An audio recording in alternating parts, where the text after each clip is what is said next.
A very good evening to you. Thank you so much for the opportunity, Comrade Patrick Ojil. Kindly introduce yourself to our viewers. Okay, so my name is Patrick Ojil.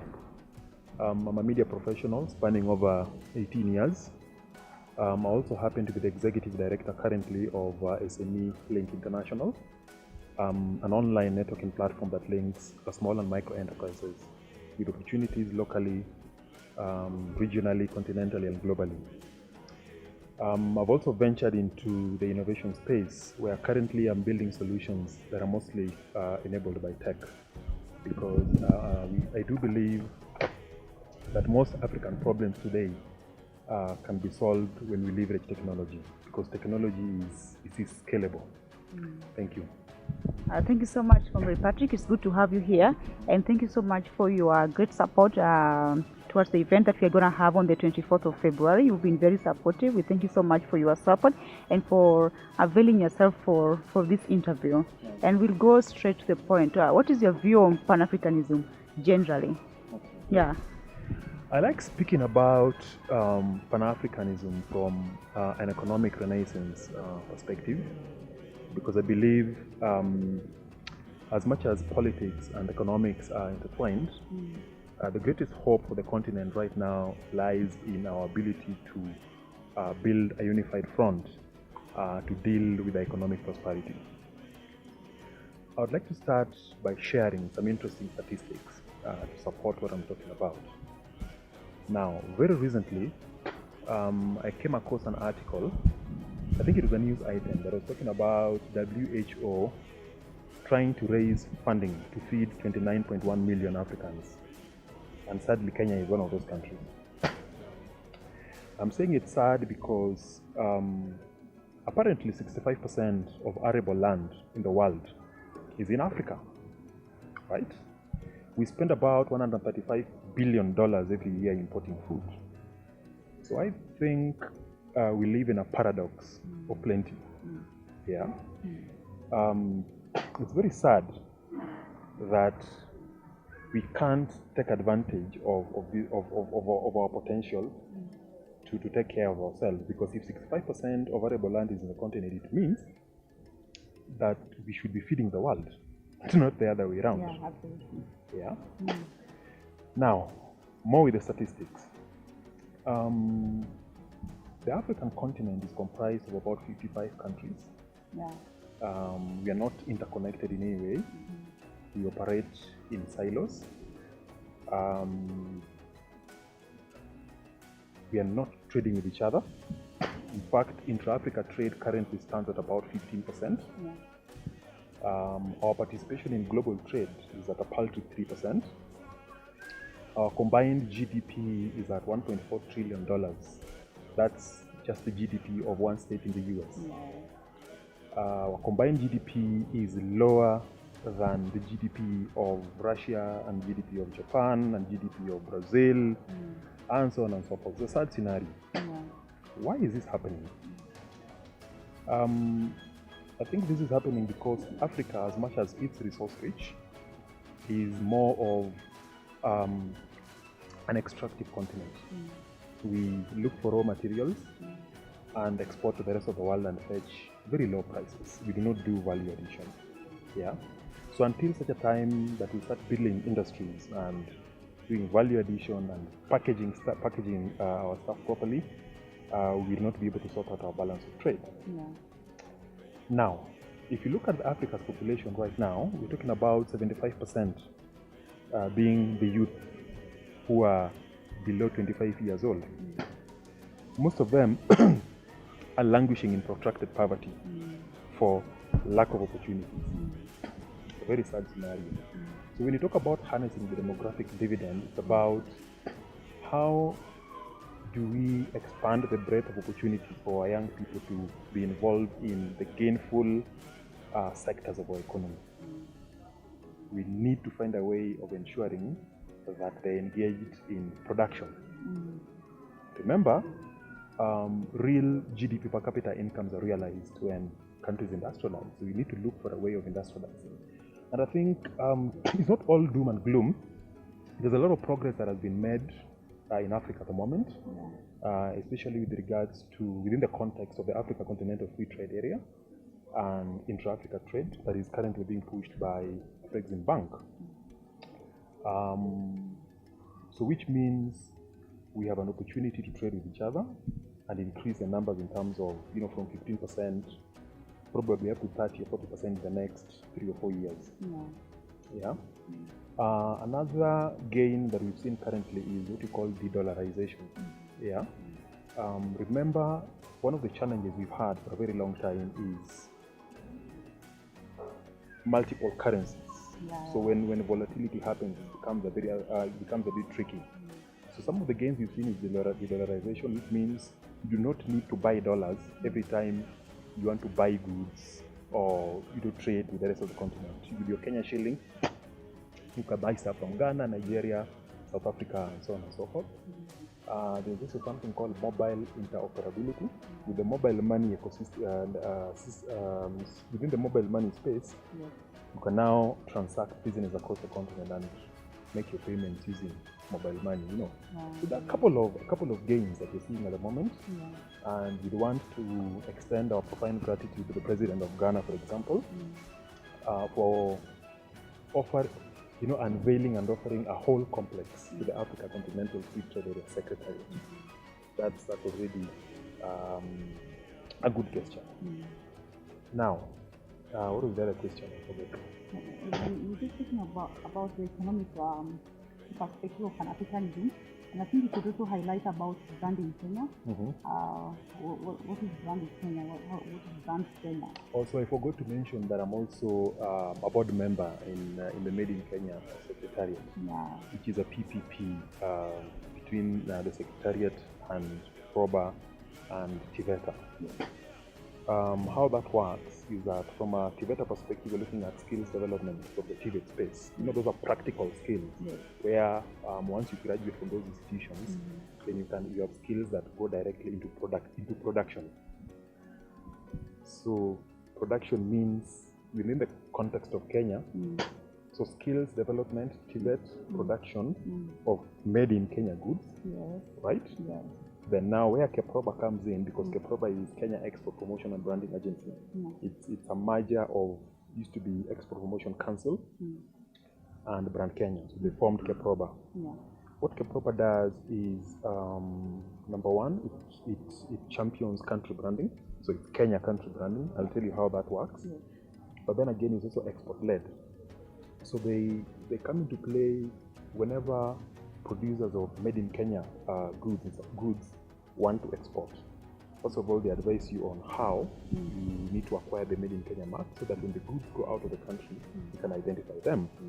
Two, they'll talk to you about standardization. You need to meet international quality standards. So now how branding works is that whenever goods leave the country to the export markets, the quality has a direct bearing on the reputation and image of the country. Right? So that's what country branding is about. So they're very, very careful to sort of regulate what leaves the country and go to the rest of the world. You have our mark, you must be the international quality standards, you have to do things well so that you protect the image of our country. Have you ever noticed that every time you mention the country Germany, what comes to mind? Quality, efficiency, German machine. Absolutely. So that means they've managed to build a solid brand based on their output. The products that they're releasing to the rest of the world. See. So the Made in Kenya Secretariat is a platform where we created this platform so that Kenyans can learn and engage with homegrown products. So that we also start appreciating our own products, because we are cognizant of the fact that, if you look around you, everything you're wearing looks imported. There's also a perception that our local goods are inferior, that we're not able to produce stuff of quality. So every time you have a bit of money, you want to go to a designer shop and buy Italian shoes and buy Louis Vuitton and buy Gucci, because those are international brands that are tried and tested, and they've worked on their branding so well that they are globally appealing to everyone. So the mindset that we want to change, and we do believe that we have the wherewithal to do this, is that from a made in Kenya perspective, after skills development from our TVET space, we have the requisite skills that can feed into quality production of made in Kenya brands that can satisfy the demands of the local market, perhaps the regional market, and then ultimately can we become a dominant player within the intra-Africa trade space. And beyond that, can we become a significant player within the global economic coalition?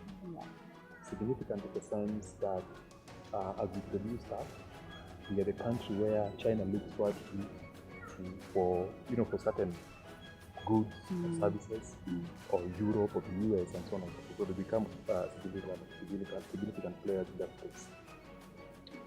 Yeah. And speaking of international players, Brand Kenya being an international player out there, did you guys participate in the Dubai Expo? Not really. Yeah. The inaugural event happened on February 22nd. Yeah. But you see, Keproba on its own were already a participant at the Dubai Expo, and I think the Expo is ongoing for the next 6 months, right? Yeah. We've come into the agenda a little bit too late when they're already committed to the Dubai Expo.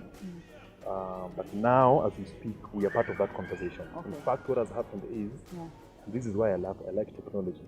Now they've built an application. There's an app where, because going to Dubai to exhibit there can be very expensive. It's deterrent for most Kenyan SMEs.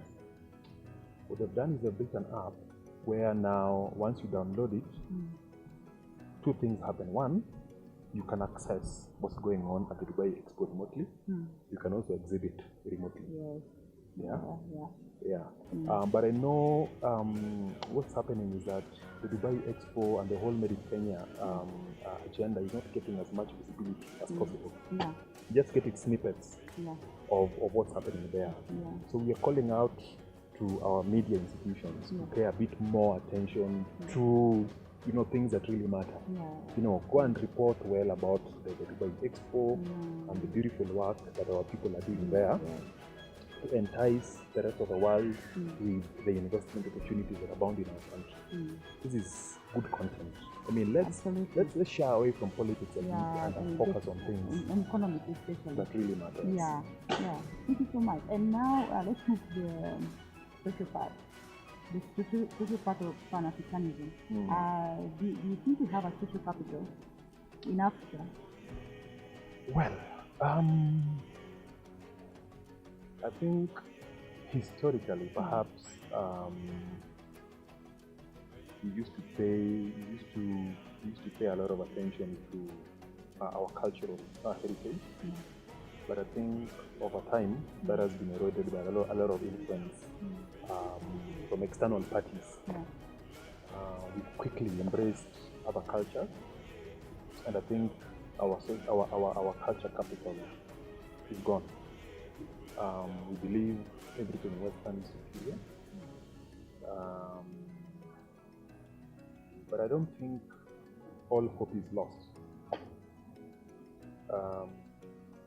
We can still revive and believe in our own cultural heritage and build a solid culture capital and be as unique as possible.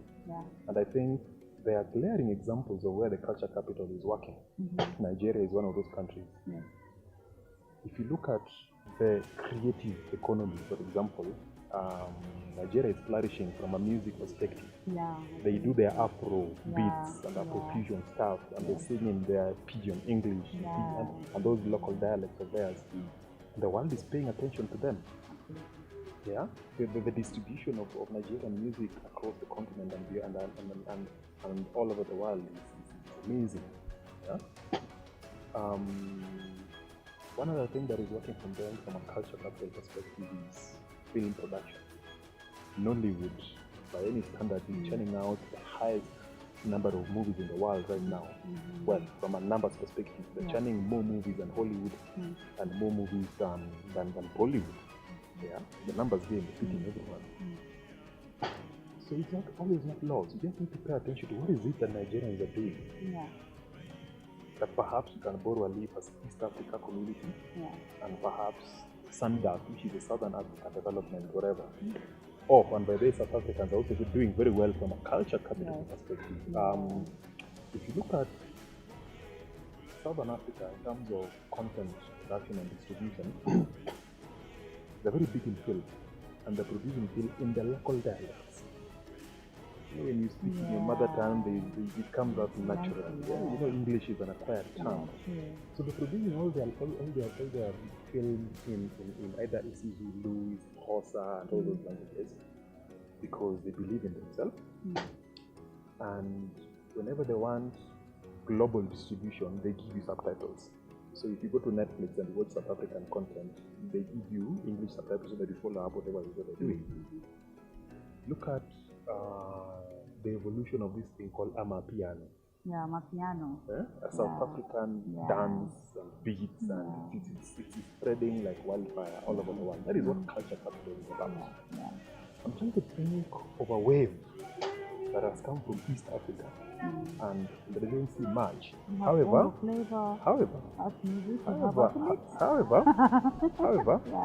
now that DRC is part of the EAC, they're very big with their rumba music. You see the beauty about being authentic.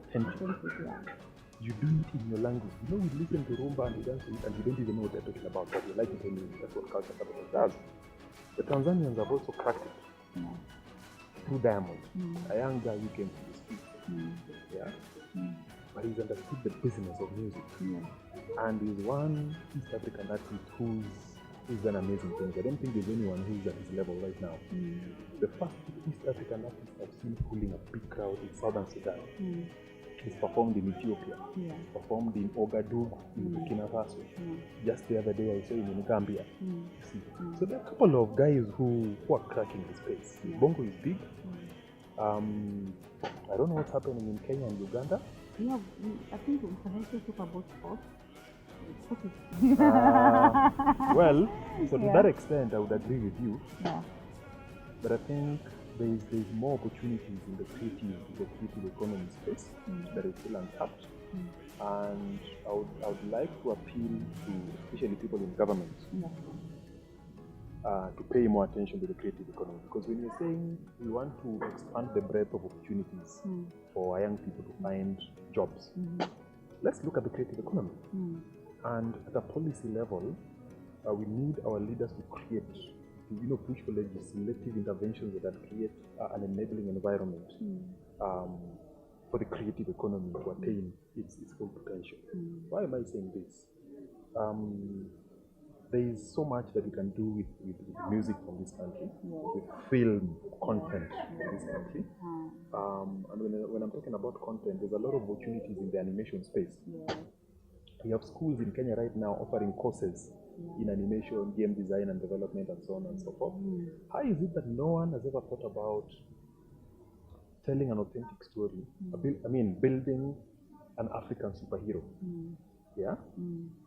Let's say Luanda Magere, for example. Luanda Magere meets Shaka Zulu and meets maybe a West African hero of sorts.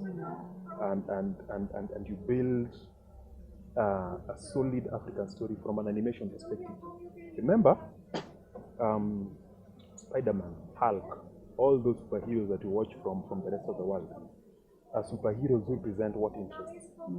But if you go into deep into the village of Alego today, you'll find a young boy wearing a Spider-Man t-shirt. And you find a young boy wearing a Chicago Bulls jersey. Why? Because those guys have managed to export their culture to us and live in the state. Can you do an African story and build an African superhero and brand it so much so that it has global impact? I'm looking forward to the day that I will walk in the streets of New York or somewhere in southern Chicago and see a young white man wearing a Luanda Magere t-shirt. let's spin the narrative, right? Yeah. Let's flip it, because right now, the Lion King movie is based on the African context. But where has it been done? It's been done in Disney. Our stories are being told by other people and not by ourselves. And yet, we are rich in culture, we are rich in history, we have a lot of content. If you combine content from Western Africa, from Eastern Africa, and from Southern Africa, you can build a solid superhero that tells the true, authentic African story that we can package and sell for the rest of the world. Thank you so much, comrade. As we look forward to having you on the 24th of February at the Lakes Memorial Hall. Asante sana for availing yourself for this interview. And as we conclude the interview, maybe if you have some parting shots for the wananchi. Parting shot. Yeah, for the wananchi. Let's just say that there's a lot of opportunities in the African continent. Let's not run away from our continent and go to the rest of the world to do odd jobs. And yet the rest of the world is looking this direction. Remember that I keep saying this. The Chinese have a 50-year plan for the African continent. The British have a 100-year plan for the African continent. The US have a 100-year plan for the African continent. What plan do we have for ourselves? The rest of the world believes so much in Africa, and Africa doesn't believe in itself.